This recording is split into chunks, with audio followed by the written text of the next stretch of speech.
When you look at the Republicans and how they are reacting to Obama's jobs plan, oh, it's Republican 101. They don't want to help the economy. They don't want to create jobs because that might get Obama reelected. But I'm not the one saying that. Here's a senior Republican House aide telling Politico, quote, Obama is on the ropes. Why do we appear ready to hand him a win? So why are we going to help him? No way. We're not going to help him at all, even if it's right for the country. Do you understand the implication? Here's the second part of that quote.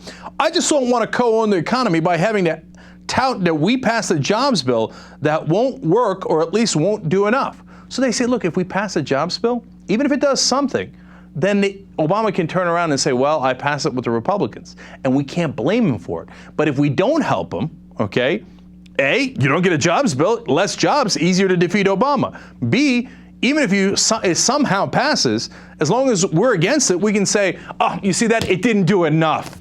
It's all Obama's fault. All the economy, all the job problems are Obama's fault as long as we don't work with them. Do you understand how the Republican mind works? That's why hoping for bipartisanship with these guys is a fool's errand. They're never going to do it.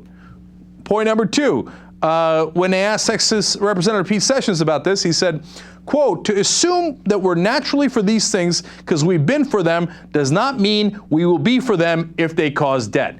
Let me decipher that for you.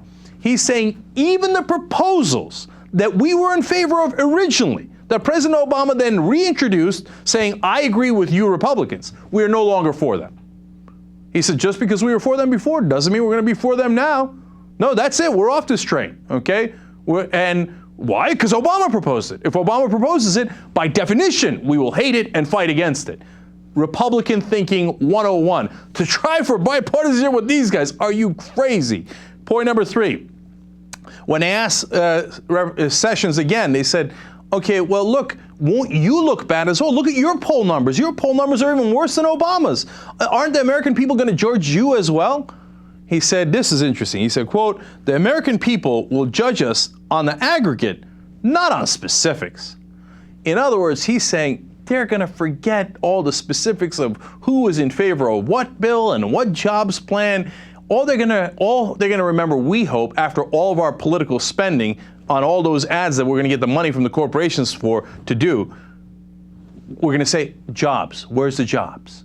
If it's bad unemployment, it must be Obama's fault. That's what they mean by, hey, all they're going to remember is the aggregate. So, yeah, we're going to oppose everything. Yes, we're going to screw it up on purpose. Yes, we're going to make sure you don't get jobs, but you won't remember those specifics. All you'll remember is what we paid to tell you through our political ads, which is bad unemployment, hence Obama should be fired. Okay? That's the Republican strategy. Now, President Obama apparently has caught on to that, and he mentioned this, I believe, this specific article. Let's go to clip one. There are some in Washington who'd rather settle our differences through politics and the elections than try to resolve them now. In fact, Joe and I, as we were walking out here, we were looking at, one of the Washington newspapers and was quoting a Republican aide saying, I don't know why we'd want to cooperate with Obama right now. It's not good for our politics. That was very explicit. It was. That's the attitude in this town. Yeah, we've been for these things before, but I don't know why we'd be for them right now. And the notion that there are folks who would say we're not going to try to do what's right for the American people because we don't think it's convenient for our politics. We've been seeing that too much around here. Look, I hope he's caught on, man. That was, again, encouraging to see. Hey, thank you. Finally. Yes, that's right. They don't want to work with you. They're not going to work with you under any circumstances. Doesn't matter if you're really, really right and it's really their ideas in the first place. They still don't want to work with you. I hope he's finally gotten it through his head, okay? Now, if the campaign is starting now, as some are positing, you know what? And the campaign means you fight these Republicans harder on all these issues, I say that's a good day in America.